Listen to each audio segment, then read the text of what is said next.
I've been a model maker for way too long. Yeah. Yeah, a long time. This is what I do. I haven't done this very often. This is kind of new to me. Aside from being a kid and making model kits, to bring this into this industry, I thought was really fun. A unique opportunity that can probably only happen when you're in a startup, and these guys are the result of no electricity. There's nothing elegant about what you see here. This is glue, bending wire, slapping balsa wood on there.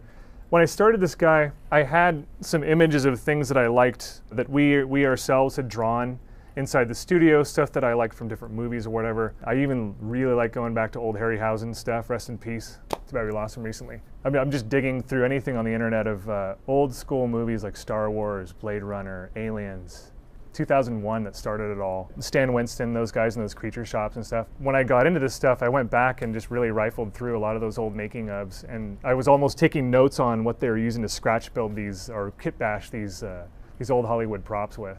I learned a lot from it. I think it's something that everybody should look into if they're in this business. By looking at their work, you can see they start with a good armature, and you start bulking it up. So you can see I'm just stretching rubber over stuff to get the shape. It just goes real fast that way. That's and insane. Copious amounts of glue, man. The good thing about building in plastic is, or building a maquette in real life, first thing you have plumb and balance, so that the model has to stand on its own two legs. How would this guy get around on the field? How fast would he animate? How's the motion model work? So this really helped with that. I mean, obviously we went beyond that with the in-game model, but we had to also consider the player being able to ambush these guys and jump on top of them and stuff. And nothing works better than grabbing an action figure in a design meeting and go pew pew, or like get on top of here and pantomime it a little bit. It's great for meetings and stuff. So the philosophy has always been to make these things respond to the player as if it was just an extension of their body. But really the idea was to make it feel believable, grounded, genuine, authentic, has a military vibe. And then last but not least, be able to fit a character, a player inside this thing and make it believable. I mean, obviously it needs to feel a certain way and feel powerful, and it can take a punch. But giving it the opportunity to actually do something that's really important in our game, which is an aspect of cat and mouse.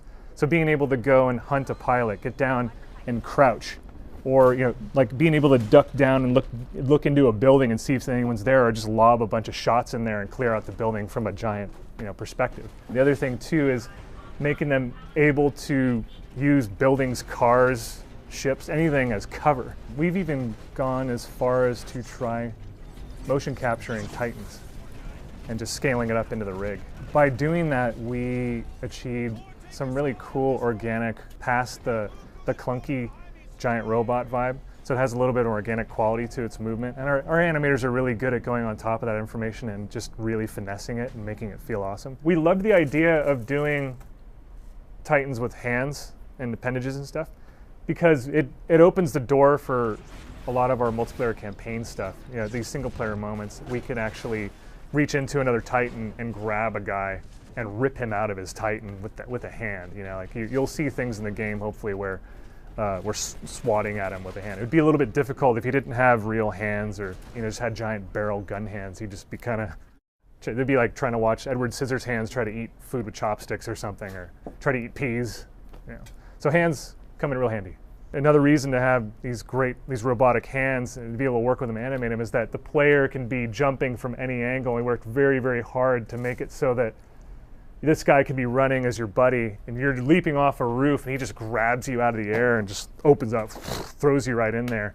And there's one where they're probably not gonna like it I said this, but I call it London Bridge because I don't know what else to call it. But you'll be behind him and he grabs you through his legs and just throws you in there like that. It's pretty cool being able to kind of get on this thing like the fastest steed. It's one big motion. It's not this big clunky maneuver. It's, again, trying to make these things feel really nimble, fast, relatable, and human.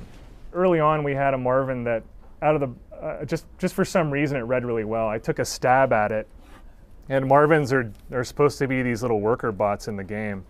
So I took a stab at it. We may or may not use this version. There are weaponized versions of Marvins in the game, which we'll probably get into at a later date. But the Marvins they're like the laborers of the universe. Nobody respects them. They're oftentimes seen in environments when a fight is going on, still cleaning up trash. You can kind of use them as a player to blend in, hide behind them sometimes, use them as cover. So they add a little bit of personality and maybe almost a civilian vibe to the universe a little bit. I mean, they'll probably play into the gameplay a little more later as we go. They're just ripe for all kinds of shenanigans. I think one of the potholes you can step into as science fiction is over-designing or putting something in just for the sake of having it. And a lot of times you fall into a trap of people can't relate to it, they don't know what it is. Everything that we have in our game, we really work hard towards making it read at a first glance and be understandable to the player so that they can digest the rest of the game that's going on. So the world is just taken for granted. It's our job to make it that way. This was a blast, it's good. We'll probably keep doing it on the next foreseeable future project or whatever happens after this.